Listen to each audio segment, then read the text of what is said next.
Cette émission vous est présentée par Pacific Group.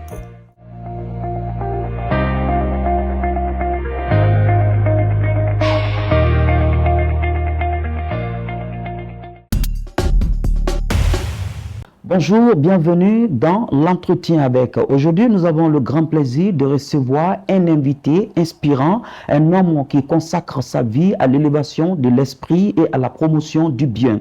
Coach en développement personnel et spiritualité, auteur du livre, sinon j'allais dire du recueil intitulé Le bien pour l'amour du bien. Un livre de poèmes empreints de sagesse et de spiritualité qui invite chacun à réfléchir sur la véritable essence du bien, celui que l'on fait sans attendre un retour. Mais pourquoi ce recueil? Quel message l'auteur veut-il nous transmettre? Abdulkader Sanogo, puisqu'il s'agit bien de vous. Bonjour. Bonjour, M. Diakité. Merci d'avoir accepté notre invitation. Je vous en prie, tout le plaisir est mien. D'où vous est venue l'inspiration de ce recueil et le bien pour l'amour du bien? Il faut dire déjà que depuis les années 2000, début des années 2000, j'ai déjà commencé à écrire depuis que j'étais rappeur. Et ma spécialité, c'était l'écriture. Parce que j'adorais les rimes. Voilà, donc, tout à fait. Qui dit le rap, qui parle du flow, il faut l'écriture. L'écriture. Oui. Donc, du coup, ça m'a inspiré et les choses sont venues naturellement. C'est une belle démarche et on sent déjà dans vos mots une profonde quête de sens. Mais justement, en lisant votre livre, on est frappé par le titre « Le bien pour l'amour du bien ». Le bien pour l'amour du bien, parce que nous nous sommes rendus compte qu'aujourd'hui, nous vivons dans un monde qui va mal. Un monde qui a besoin d'amour, d'un peu plus d'amour. Un monde qui a besoin de bon sens. Et nous nous sommes rendus compte aussi qu'il faut peut-être pas grand chose pour redonner le sourire à des personnes. Souvent, juste une parole, ça suffit pour créer un boom dans le cœur d'une personne qui est désemparée. Donc, c'est pour cela que nous avons choisi ce terme-là, pour que chaque lecteur, au sortir de cette lecture-là, puisse avoir cet amour-là en lui et qu'il puisse non seulement l'avoir, mais aussi et surtout le retransmettre aussi. Le titre évoque un bien universel, un bien désintéressé. Comment est cette idée de traduire, elle, dans vos poèmes? D'accord, il faut dire quand même que à travers les rimes, les messages passent plus facilement. Donc je me suis dit, c'est un moyen pour moi de communiquer. Étant donné que pour des raisons de religion, j'ai décidé d'abandonner le rap. Mais je me suis dit, avec ce que j'ai acquis dans le rap, je pouvais le mettre à profit, d'accord, de la communauté de la jeunesse, parce que je m'adresse beaucoup surtout aux jeunes qui aujourd'hui sont désemparés, n'ont aucun repère. Donc on essaie d'être aussi des modèles, voilà, pour ces jeunes-là, pour qu'ils puissent prendre l'exemple sur nous. Parce que c'est vrai qu'aujourd'hui, il y a beaucoup de difficultés, mais nous aussi, pour être là où on est aujourd'hui, on est passé par pas mal de difficultés. On a eu besoin aussi par moments qu'on nous tende la main. On a eu besoin par moments qu'on nous dise des paroles réconfortantes, des paroles d'amour.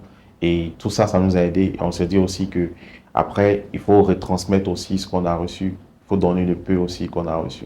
Effectivement, quand on parle du rap, c'est le ghetto. Ouais. Vous venez du ghetto. Du ghetto, alors, ouais. c'est pas le thème de cet entretien, entre guillemets. Vous parlez très souvent de votre passé qu'est le rap. C'était quoi? C'était un groupe de rap ou bien vous étiez seul? Non, j'étais seul au départ et après j'ai créé un groupe Pacific aussi. Voilà, que j'ai mis en place. Vous verrez que tout ce que j'ai fait aujourd'hui porte le nom Pacific. Ça vient de Korogo. Voilà, quand j'étais encore dans le rap, j'ai créé un groupe Pacific aussi. Et depuis lors, toutes mes entreprises portent le nom Pacific. Pacific Group, Pacific Football Club, Pacific Management. En tout cas, ça vient de là, quoi. J'ai jamais oublié ce côté-là de ma vie. On perçoit effectivement cette recherche d'équilibre entre le cœur et l'esprit.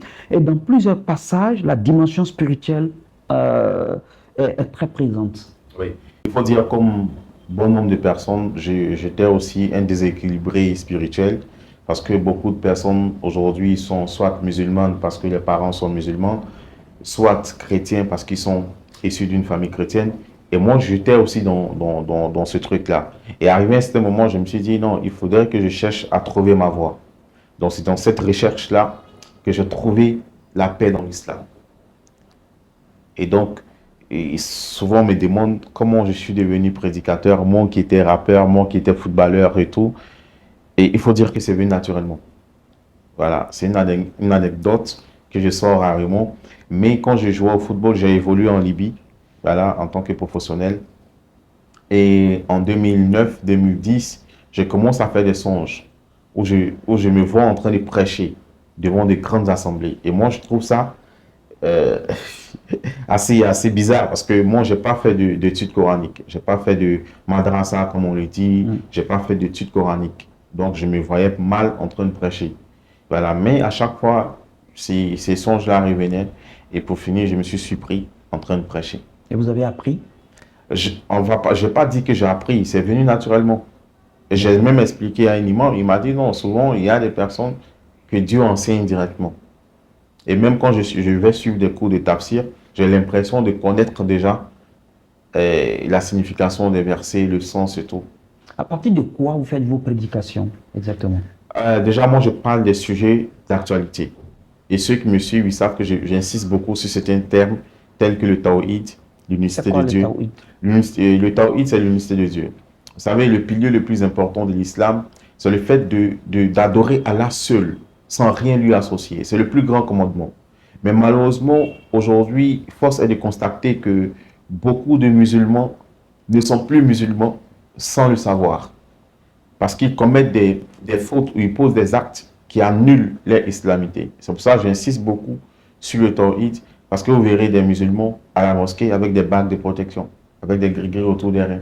Donc tout ça, c'est des choses qui annulent l'islamité d'une personne. Quelle place occupe la spiritualité dans votre démarche d'écriture et dans votre vie professionnelle, vous-même? Moi, personnellement, il faut dire que la spiritualité occupe toute la place.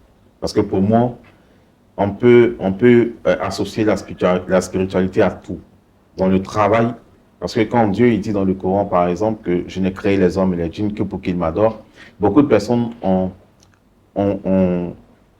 canaliser l'adoration seulement dans la prière ou dans le jeûne. Alors que ça va au-delà de cela. Quand Allah dit « je ne crée les hommes et les djinns que », le « que », ça signifie beaucoup de choses. Ça veut dire que on a été créé que pour ça.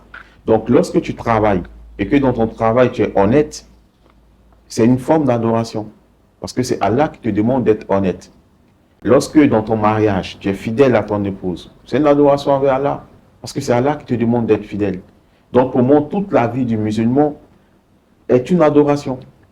De la naissance jusqu'au tombeau, c'est une adoration. Et donc moi, dans ma vie de tous les jours, avant de poser un acte, la première question que je me pose, ce n'est pas que vont dire les gens, mais que dit Allah sur ce que je vais faire. C'est très inspirant, surtout dans un monde où la spiritualité est souvent reléguée au second plan, comme vous l'avez dit tout à l'heure. Mais vous êtes aussi un homme d'affaires, un chef d'entreprise. Comment vous arrivez à dissocier votre rôle de chef d'entreprise, désormais d'écrivain et de coach en développement personnel et spiritualité? Il faut dire que je suis arrivé à une conclusion. Lorsque tu accordes du temps à Allah, Allah t'accorde du temps. Allah rend bénéfique ton temps. Vous allez voir, il y a des personnes qui, comme nous, on a tous 24 heures dans la journée. Mais des gens, ils ne feront rien de leurs 24 heures. Et ils verront que le temps est trop vite passé. Mais quand Dieu il met la baraka dans ton temps, en 24 heures, tu fais beaucoup de choses. On va entrer maintenant dans le livre pour paragrapher en quelques titres. La page 13, vous vous titrez une femme spéciale. C'est quoi pour vous une femme spéciale?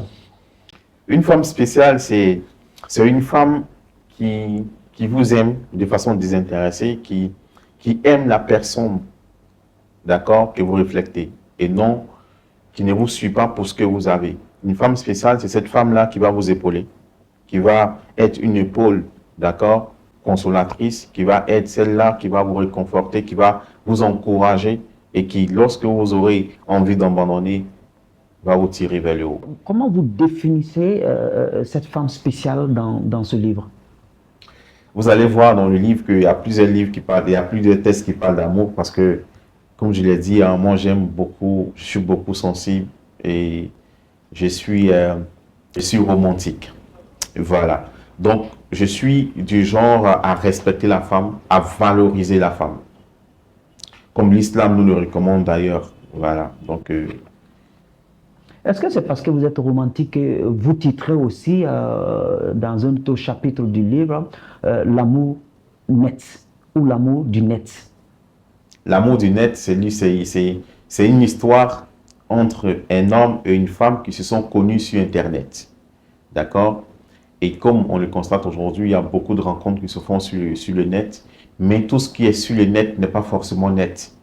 Voilà. Et on a des retours. Moi, par exemple, j'ai rencontré une femme sur Internet. Plus tard, on s'est mariés. D'accord? Et tout allait bien. Donc, il y a le côté positif, il y a aussi le mauvais côté. Mais moi, j'essaie toujours de ressortir vraiment le bon côté des choses, quoi. Le bien pour l'amour du bien, c'est ce titre-là que vous avez choisi pour ce livre. C'est une première œuvre pour vous? Oui, c'est une première œuvre. Et à la demande, hein, parce que j'avais l'habitude de poster quelques textes sur les réseaux sociaux. Et les gens tout le temps me disaient, mais il faut que tu sortes un recueil, il faut que tu sortes un recueil. Au départ, je n'étais pas enchanté, mais après, bon, je me suis dit, voilà, il faut que je me lance, quoi. Et quand j'ai commencé à rassembler les textes, j'ai eu encore beaucoup plus d'inspiration. J'ai même déjà un deuxième recueil qui est déjà prêt. Les 192 pages, on sent une belle harmonie entre vos différentes facettes. Pour terminer, venons à l'essentiel. Quel message ou quelle émotion souhaitez-vous que le lecteur retienne après avoir lu ce recueil? Pour moi, le message principal que j'ai voulu lancer dans ce livre-là, c'est pour dire qu'on doit s'aimer. Et on doit aimer pour les autres ce qu'on aime pour nous-mêmes. Le prophète Mohammed sallallahu alayhi wa sallam, il nous dit dans un hadith que j'aime beaucoup, où il dit, vous ne serez jamais de vrais croyants tant que vous n'aimerez pas pour les autres ce que vous aimez pour vous-même. Donc ce livre-là, c'est un message fort que je lance à tout le monde pour qu'on revienne aux vraies valeurs humaines. Que l'homme passe avant l'argent. Parce qu'aujourd'hui, ce qui fait que nous sommes en difficulté, c'est que l'argent, le matériel est passé avant l'homme. Et il faudrait qu'on travaille pour que ça soit l'inverse. Très bien. Abdulkader Sanogo, merci pour ces paroles pleines de lumière et de sagesse. Merci d'avoir partagé avec nous ce message de bienveillance, d'amour, du bien. C'était un réel plaisir pour moi. C'est la fin de cet entretien. Chers tous, retenons cette très belle leçon. Faire le bien simplement pour le bien, sans entente ni intérêt, c'est peut-être là le plus grand acte d'amour. C'était Entretien avec. Nous recevions pour vous Abdulkader Sanogo, coach en développement personnel et spiritualité, auteur de ce recueil, Le bien pour l'amour du bien. Merci de nous avoir suivis. À très bientôt pour un nouveau numéro sur Ivoire Online. Vous avez suivi Entretien avec Pacific Group.